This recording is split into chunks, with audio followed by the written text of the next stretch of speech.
ابو عبیدہ ابن الجراح جنگ لڑتے رہے. معاف کیجیے گا، پہلے میں نے کہا کہ حضرت عبد الرحمن بن عوف وہ اس جنگ میں سپہ سالار نہیں بلکہ حضرت عبیدہ ابن الجراح تھے، جن کو فاتح شام بھی کہا جاتا ہے. تو وہ اس جنگ کے کمانڈر ان چیف تھے، اور ان سب لوگوں کی قیادت میں عالم اسلام کی فوج نے جنگ کی. اور شروع کے 2 دنوں میں ایسا لگا کہ مسلمانوں کی فوج کو پسپائی ہو رہی ہے، پیچھے ہٹنا پڑ رہا ہے.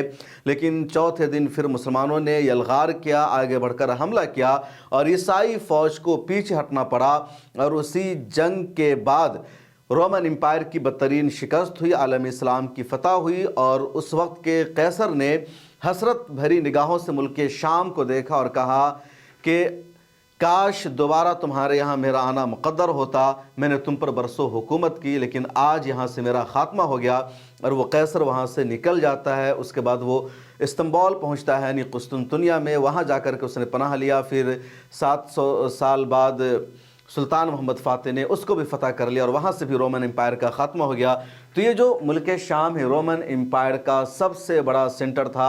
اور حضرت خالد ابن الولید نے، حضرت ابو عبیدہ ابن الجراح نے اور تمام سینئر صحابہ کرام نے مل کر اس جنگ کو فتح کیا. اس میں کئی سینئر صحابہ کرام کی شہادت بھی ہوئی. لیکن اس وقت کے بعد یہ جو پورا ملک شام ہے عالم اسلام کا حصہ بن گیا. اور اس وقت سے لے کر ابھی تک یہ جو ملک شام ہے مسلمانوں کا سینٹر ہے، مسلمانوں کا گڑھ ہے، اور مسلمانوں کا یہ دارالحکومت بھی بنا. جب خلافت بنو امیہ قائم ہوئی تو انہوں نے دمشق کو ہی اپنا دارالحکومت بنایا، اور اس کے بعد لگاتار یہاں لوگ حکومت کرتے رہے. سلطان نور الدین زنگی بھی اسی ملک شام کے رہنے والے تھے، اور انہوں نے یہاں اپنی حکومت قائم کی. صلاح الدین ایوبی رحمۃ اللہ علیہ کی بھی حکومت یہی تھی، اور صلاح الدین ایوبی رحمۃ اللہ علیہ نے بیت المقدس کو فتح کیا تھا اور پورے کو اسلامی سلطنت کا حصہ بنایا تھا. ادھر عراق ہے، عراق جو اسلامی سلطنت کا حصہ بنا، جہاں کسریٰ سلطنت کا یہ پورا حصہ تھا. تو اس جنگ کو بھی لڑنے والے حضرت سعد ابن ابی وقاص رضی اللہ تعالیٰ عنہ ہیں، جو اور وہ جنگ قادسیہ کہلاتی ہے. یہ جنگ بھی 4-5 دنوں تک چلتی رہی، اور اس کے بعد اس جنگ میں مسلمانوں کو جیت ملی. اور حضرت عمر فاروق رضی اللہ تعالیٰ عنہ اس وقت خلیفۃ المومنین تھے، ان کو خوشخبری ملی اور انہوں نے مسرت کا اظہار کیا. اور اس 2 عظیم جنگوں کے بعد یہ پورا ملک شام اور یہ جو پورا ملک عراق ہے اسلامی سلطنت کا حصہ بن گیا. اور اس کے بعد سے دونوں ملک اسلامی سلطنت کا مضبوط سینٹر رہا، اور اسی کے ذریعے اسلام کا جو ڈنکا ہے دنیا بھر میں بجنے لگا. لگاتار پھر مسلمانوں کی فتوحات ہونے لگی، اسلامی فتح کا پرچم دنیا بھر میں لہرانے لگا. اور اس کا سب سے زیادہ کریڈٹ جاتا ہے حضرت خالد بن الولید کو، جن کو فاتح عراق اور شام تاریخ میں کہا جاتا ہے. اس شام کی تاریخ پچھلے 50 سالوں سے ایسی رہی جہاں مسلمانوں کو مایوسی ہو رہی تھی، مسلمان شرمندگی کا اظہار کر رہے تھے، کیونکہ ملک شام کا سربراہ ایک ایسا شخص بنا ہوا تھا جس کا عقیدہ یہ تھا کہ حضرت علی نعوذ باللہ خدا ہے. اللہ تعالیٰ کو یہ جو گروپ ہے خدا نہیں مانتا تھا. اور حافظ الاسد نے 1961 میں شام کا کنٹرول حاصل کر لیا تھا بغاوت کر کے، کیونکہ وہ آرمی میں پہلے سے تھا. اور 34 سال تک حافظ الاسد حکومت کرتا رہا، اور اس کے بعد اس کا بیٹا سال 2000 میں تخت پر بیٹھ گیا اور وہ حکومت کرتا رہا. اور اس پچھلے 60 سال میں دونوں باپ بیٹا نے مل کر وہاں کے مسلمانوں پر لگاتار ظلم کیا، اتیاچار کیا. ظلم کی تمام حدوں کو ان لوگوں نے پار کیا، جس کو لفظوں میں بیان نہیں کیا جا سکتا ہے. اور جو سب سے بڑا معاملہ تھا، عقیدے کا معاملہ تھا. حافظ الاسد کا عقیدہ یہ تھا، جس کو علوی شیعہ کہا جاتا ہے، کہ حضرت علی خدا ہے. تو نعوذ باللہ من ذالک یہ سیدھے سیدھے کفر والا عقیدہ تھا، جس کو شیعہ بھی نہیں مانتے ہیں. ایران کے جو شیعہ ہیں ان کا جو عقیدہ ہے ذرا سا ٹھیک ٹھاک ہے، اور ان کے عقیدے کے مطابق بھی یہ لوگ کافر ٹھہرتے تھے. اور اس طرح کے لوگوں کی تعداد وہاں 10% سے بھی کم تھی. دوسری طرف جو صحیح العقیدہ سنی مسلمان، ان کی تعداد وہاں تقریباً 75 سے 80% کے قریب ہے. تو جو وہاں کی عوام ہے وہ لگاتار حافظ الاسد کے ظلم و ستم کا شکار تھی.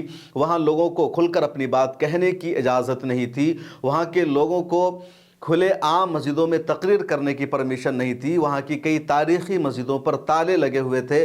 وہاں لوگوں کو اذان نہیں دینے دیا جاتا تھا، نماز پڑھنے پر پابندی تھی. کئی تاریخی مسجدیں ایسی تھی جس کو جو میناریں ہیں وہ اذان کی صداؤں سے محروم تھے. اور لگاتار وہاں کی عوام چاہ رہی تھی، دعا کر رہی تھی کہ کوئی صلاح الدین ایوبی آئے اور وہ اس ظالم سے ہمیں نجات دلائے. کوئی سلطان نور الدین زنگی آئے اور وہ اپنی حکومت قائم کرے اور ہمیں اس حکومت کا تخت مشق بننے سے ہم تخت مشق ہم نہ بن سکے، وہاں کے لوگ تمنا کر رہے تھے لیکن کوئی آپشن نہیں مل رہا تھا۔ سال 2011 میں جب عرب کے کچھ ملکوں میں مسلمانوں نے احتجاج شروع کیا، پروٹیسٹ شروع کیا، اور جس کو عرب بہاریہ تحریک کہا جاتا ہے، جیسے مصر میں ہوا، تیونس میں ہوا، موروکو میں ہوا، دنیا کے کئی ملکوں میں ہوا، تو ملک شام کے مسلمانوں نے بھی بشار الاسد کی حکومت کے خلاف احتجاج کرنے کی ہمت کی۔ سڑکوں پر آ کر ان لوگوں نے پروٹیسٹ کیا، صدائے احتجاج بلند کیا، لیکن بشار الاسد کی حکومت نے ان احتجاج کرنے والوں کو کچل دیا، ان پر حملہ کیا،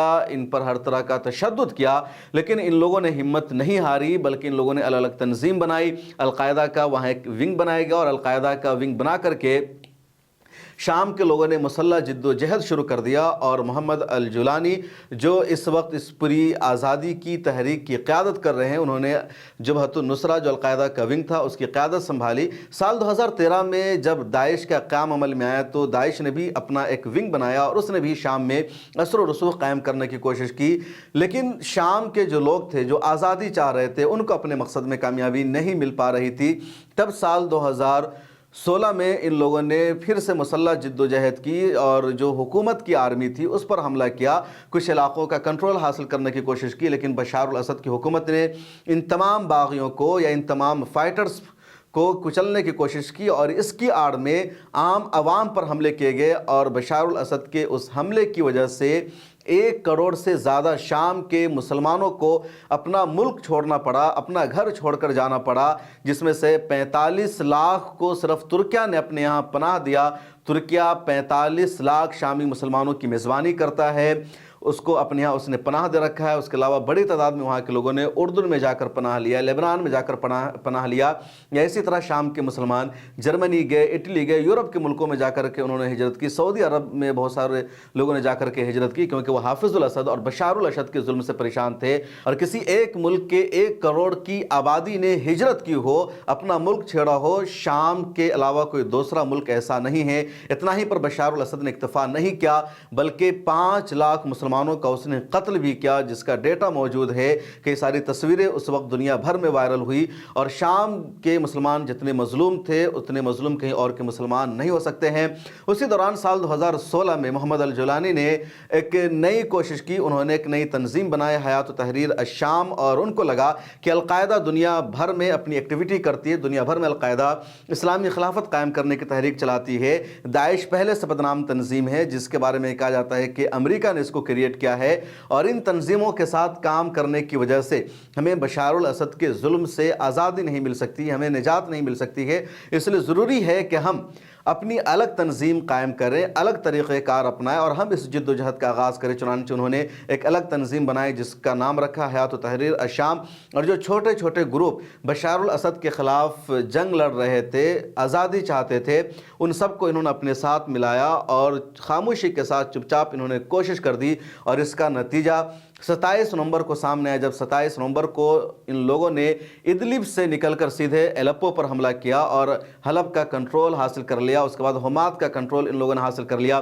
پھر حمص کی طرف یہ لوگ بڑھتے ہیں اور حمص کا کنٹرول انہوں نے حاصل کر لیا، اور اس کے بعد دمشق کا بھی انہوں نے کنٹرول حاصل کر لیا، اور پورے شام پر انہوں نے اپنی حکومت بنا لی۔ پورے شام کو انہوں نے بشار الاسد سے آزاد کرا دیا، اور بشار الاسد کو ملک چھوڑ کر جانا پڑا۔ کیسے وہ بھاگا؟ دن کے اجالے میں بھی وہ نہیں بھاگ سکا، اتنا زیادہ خوف زدہ تھا، اور اس طرح شام پر ان لوگوں نے اپنی باضابطہ حکومت بنا لی ہے۔ اب کیسی حکومت ہوگی، کیا نظام ہوگا، کیا سسٹم ہوگا، اگلے دنوں میں بھی آ جائے گا۔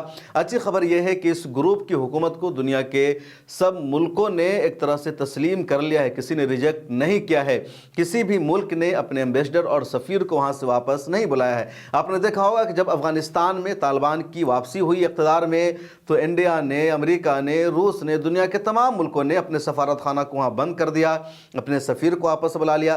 پھر بعد میں کچھ لوگوں نے اپنے رشتے بحال کیے ہیں، ان کے سفارت خانے کھلنے شروع ہوئے ہیں۔ لیکن شام کی اچھی بات یہ ہے کہ ملک شام میں جب اقتدار کی تبدیلی ہوئی ہے، جب وہاں تختہ پلٹ ہوا ہے، تو نہ تو امریکہ نے، نہ تو روس نے، نہ تو انڈیا نے، کسی بھی ملک نے اپنے ایمبیسڈر اور سفیر کو وہاں سے واپس نہیں بلایا ہے، کسی نے بھی وہاں اپنی ایمبیسی کو بند نہیں کیا ہے، نہ کسی بھی ملک نے ملک شام کی جہاں جہاں ایمبیسی ہے اس پر تالا لگوایا ہے، وہاں کے سفیر کو اپنے یہاں سے باہر نکالا ہے۔ ہے، بلکہ خبر یہ آ رہی ہے کہ دنیا کے کئی ملکوں میں جو ملک شام کی ایمبیسی ہے تو وہاں جو پہلے جھنڈا تھا بشار الاسد کے دور کا، اس جھنڈے کو نکال دیا گیا ہے، اور اپوزیشن آرمی جو جھنڈا استعمال کر رہی تھی یا سول ڈیفنس فورس جو جھنڈا استعمال کر رہی تھی، اس جھنڈے کو وہاں کی ایمبیسیز پر لگایا جا رہا ہے۔ تو یہ تاریخی سچائی ہے۔ اس کے علاوہ جو حیات تحریر الشام ہے، یہ مختلف گروپ کو بھی اپنے ساتھ ملانے کی کوشش کر رہے ہیں، کیونکہ ملک شام کا ایک علاقہ ایسا تھا جس پر بشار الاسد کی حکومت پہلے سے نہیں تھی، وہاں دوسرے گروپس کی حکومت تھی۔ اب یہ ان سب گروپ کو اکٹھا کرنے کی کوشش کر رہے ہیں۔ اس کے علاوہ یہ بھی جان لیجئے کہ حیات تحریر الشام نے بہت پہلے ہی ایک اپنی حکومت بنا لی تھی ادلب میں، اور اس حکومت کی تمام ذمہ داری طے کر دی گئی تھی کہ کس کے ذمے کیا ہوگا۔ تب اس کو بھی بروئے کار لانے جا رہے ہیں۔ انہوں نے ہر ایک کو آزادی دی ہے، اور سیدہ زینب رضی اللہ تعالیٰ عنہ کے مزار سے باضابطہ اعلان کرایا گیا کہ یہ جو لڑائی ہے شیعہ اور سنی کی لڑائی نہیں ہے، کیونکہ ایک گروپ ہے جو یہ نیریٹو پیش کر رہا ہے کہ یہ شیعہ اور سنی کی لڑائی ہے، جبکہ سچائی کے خلاف ہے۔ یہ بشار الاسد کے ظلم کے خلاف لڑائی تھی، اور ہمیں اس ظلم سے آزادی مل گئی ہے۔ اب ہم آزاد ہیں، اور ہم ایک جمہوری نظام لگائیں گے، اسلام کا نظام قائم کریں گے۔ اب یہ سمجھیے کہ یہ پورا سیریا ہے، اور یہ جو ریڈ کا پورا ایریا ہے سیریا کا، دمشق، یہ ہومس اور حما اور یہ دیر از، یہ پورا ایریا ہے جس پر بشار الاسد کی حکومت تھی۔ بقیہ جو رقہ ایریا ہے جو ریڈ ہے، یہ بھی پورا کا پورا شام کا ایریا ہے، لیکن یہاں پر بشار الاسد کی حکومت نہیں تھی، نہ بشار الاسد کا کوئی کنٹرول تھا، نہ بشار الاسد کی آرمی یہاں تھی، بلکہ اس ایریا پر کردش لیڈ سیرین جو ڈیموکریٹک فورس ہے جس کو SDF کہا جاتا ہے، اس کی حکومت تھی اس ایریا پر۔ اس کے بعد آپ کو یہ جو ایریا دکھ رہا ہے جس میں الیپو شامل ہے، تو اس ایریا پر پہلے سے حیات تحریر الشام کی حکومت تھی۔ اس کے بعد یہ جو ادلب کا ایریا ہے، تو ادلب کے ایریا پر بھی جو حکومت تھی وہ حیات تحریر الشام کی اور اس کے کچھ الائنس گروپ کی۔ اس کے علاوہ اب یہ جو ایریا دیکھیے، یہ جو ایریا ہے تو یہاں پر بھی ٹرکش کے جو الائنس ہے سیرین ریبل فورس، ان کی حکومت تھی۔ اس کے علاوہ یہ جو ایریا ہے اس پر کچھ دوسرے گروپ کی حکومت تھی، اور یہاں ایک ایریا یہ ہے، یہ گولان ہائٹس ہے، اور اس علاقے پر جو ہے وہ اسرائیل کا قبضہ ہے۔ تو یہ جو ملک شام ہے اس پر پہلے بھی بشار الاسد کی پوری طرح حکومت نہیں تھی، بس 50-60% علاقہ پر ان کی حکومت تھی۔ اتنا بڑا علاقہ جو ہے وہ SDF کے پاس تھا، یہ پہلے سے ان کے پاس تھا، انہوں نے یہاں حکومت بنا لی تھی، اور اب انہوں نے پورے علاقے کا کنٹرول حاصل کر لیا ہے۔ اور جب حیات تحریر الشام کی آرمی آگے بڑھتی ہے، مختلف شہروں کو قبضہ کرتی چلی جاتی ہے، تو نہ تو روس کی کوئی مدد آتی ہے، نہ ایران کی مدد آتی ہے، نہ کوئی اور ملک مدد کرنے آتا ہے، اور یہ صاف میسج ہے کہ بشار الاسد کے خلاف پہلے سے سب لوگ تھے، اور جو موجودہ حکومت بن رہی ہے اس کو دنیا تسلیم کرنے جا رہی ہے، دنیا ایکسیپٹ کرنے جا رہی ہے، سپورٹ کرنے جا رہی ہے۔ اب ایک غلط پروپیگنڈا یہ کیا جا رہا ہے، یا نامعلوم کون لوگ اس طرح کی خبریں پھیلا رہے ہیں کہ ملک شام میں اسرائیل کی آرمی داخل ہو گئی ہے، اسرائیل نے اپنا کنٹرول کرنا شروع کر دیا ہے۔ یہ سراسر جھوٹ ہے، حقیقت کے خلاف ہے۔ اسرائیل نے صرف بفر زون میں اپنی آرمی کو تعینات کیا ہے، اور پہلے سے اسرائیل کے قبضے میں ہے وہ علاقہ، اور اس کا مقصد اسرائیل نے بتایا ہے کہ یہ جو مجاہدین پورے شام میں آ گئے ہیں، پورے شام کو انہوں نے فتح کر لیا ہے، تو کہیں وہ لوگ اس خوشی میں اور اس وقت جو ان کے حوصلے بلند ہے اسرائیل میں داخل نہ ہو جائے، اس لیے اس کو روکنے کے لیے انہوں نے بفر زون میں اپنی آرمی کو تعینات کیا، جو صرف 15 کلومیٹر کا ایریا ہے۔ اس کے علاوہ کہیں بھی ملک شام میں اسرائیل کی آرمی داخل نہیں ہوئی ہے۔ تو یہ جھوٹ ہے جو کہا جا رہا ہے کہ بشار الاسد کے بعد اسرائیلی آرمی داخل ہو گئی ہے۔ آپ نے دیکھا ہوگا کہ 14 مہینے جنگ کو ہو چکے ہیں، لگاتار غزہ پٹی پر اسرائیل کا حملہ جاری ہے۔ ادھر حزب اللہ کا حملہ اسرائیل پر تھا، اور اسرائیل حزب اللہ پر حملہ کر رہا تھا، لیکن ایک بھی آپ نے خبر نہیں سنی ہوگی کہ بشار الاسد کی آرمی نے اسرائیل پر کوئی حملہ کیا ہے۔ لگاتار امریکہ حملہ کر رہا تھا ملک شام پر، اسرائیل حملہ کر رہا تھا، ایران کے کئی ذمہ دار کمانڈر مارے گئے سیریا میں، بشار الاسد کی آرمی کے کئی ذمہ دار مارے گئے، لیکن بشار الاسد اس پورے سینیریو میں غائب رہے، کہیں بھی انہوں نے کوئی رپلائی نہیں دیا، کوئی ایکشن نہیں لیا، کوئی جواب نہیں دیا، کیونکہ بشار الاسد اس پوزیشن میں تھے نہیں۔ اور جو یہ گروپ ہے فائٹرز کا، یہ لوگ لڑنا چاہتے تھے اسرائیل کے خلاف بھی، لیکن ان کے پاس موقع نہیں مل رہا تھا، ان کے پاس آپشن نہیں تھا، کیونکہ دونوں طرف سے دشمن کی زد میں تھے۔ تو اب امید یہی کی جا رہی ہے کہ یہ لوگ فلسطین کا مکمل طور پر ساتھ دیں گے۔ ادھر حزب اللہ کی بھی اب حکمت عملی دیکھیں کہ حزب اللہ نے 15 نومبر کو ہی اپنی آرمی کو، اپنے لڑاکوں کو شام کی سرحدوں سے واپس بلا لیا تھا، مکمل طور پر لبنان وہ چلے گئے تھے، تو حزب اللہ نے بھی بلا لیا تھا، اور ایسا لگ رہا ہے کہ کوئی بھی بشار الاسد کے ساتھ نہیں تھا، اور بشار الاسد کا جو ظلم ہے وہ حد سے تجاوز کر چکا تھا، پانی سر سے اونچا ہو چکا تھا۔ وہاں کی جو جیل ہے سیدانہ جیل ملک شام کی، وہ دنیا کی سب سے بدنام زمانہ جیل ہے، اور وہاں اس طرح قیدیوں کو رکھا جاتا تھا، وہاں اس طرح پھانسی دی جاتی تھی جس کا اندازہ نہیں لگا سکتے۔ صرف 2011 سے 2017 کے بیچ میں اس جیل میں قید 35,000 مسلمانوں کو پھانسی کے پھندے پر بشار الاسد نے لٹکایا۔ وہاں پورے ہفتے میں 2 دن پھانسی دی جاتی تھی اور روزانہ 50-60 لوگوں کو پھانسی کے پھندے پر لٹکایا جاتا تھا۔ تو اس طرح کا ظلم اور اتیاچار ہو رہا تھا ملک شام میں، اور یہ سب بشار الاسد کے دور میں یا اس کے والد حافظ الاسد کے دور میں ہو رہا تھا۔ تو وہاں کے عوام کو اس ظلم سے نجات ملی ہے، اور اس ملک شام میں ایک نئی حکومت اب قائم ہونے جا رہی ہے، اور انہوں نے بہت حکمت عملی سے، بہت محبت کے انداز میں، یا جس طرح ایک حکومت میں پاور کو منتقل کیا جاتا ہے، اقتدار کی تبدیل ہوتی ہے، اس انداز سے کام کر رہے ہیں۔ کوئی شور شرابہ نہیں ہے۔ انہوں نے رات کا کرفیو لگا دیا ہے، فائرنگ میں جشن کے لیے فائرنگ کرنے پر پابندی لگا دی ہے، ہر ایک کو ہر طرح کی آزادی دی ہے۔ تو یہ اچھی خوبی ہے۔ اب دیکھنا یہ ہے کہ آگے کیا ہوگا۔ آپ بھی اچھی امید رکھیں، مجھے بھی اچھی امید ہے، اور یہ ملک شام کی پوری تاریخ ہے جس کا میں نے آپ سے تذکرہ کیا ہے۔ کیسی لگی آپ کی یہ ویڈیو کمنٹ سیکشن میں ضرور لکھیں، اور سوشل میڈیا کے سبھی پلیٹ فارم پر ملت ٹائمز کو فالو کر لیجئے۔ ملت ٹائمز کو جاری رکھنے اور مضبوط بنانے کے لیے ہماری آرتھک سہایتا کیجیے۔ یہ ایک آزاد میڈیا ہاؤس اور کمزوروں کی آواز ہے۔ آپ ہمیں دیکھیں، سنیں، پڑھیں اور ہر مہینے زیادہ نہیں، صرف 100 روپے سے مدد کریں۔ ڈیٹیلز ڈسکرپشن میں موجود ہیں۔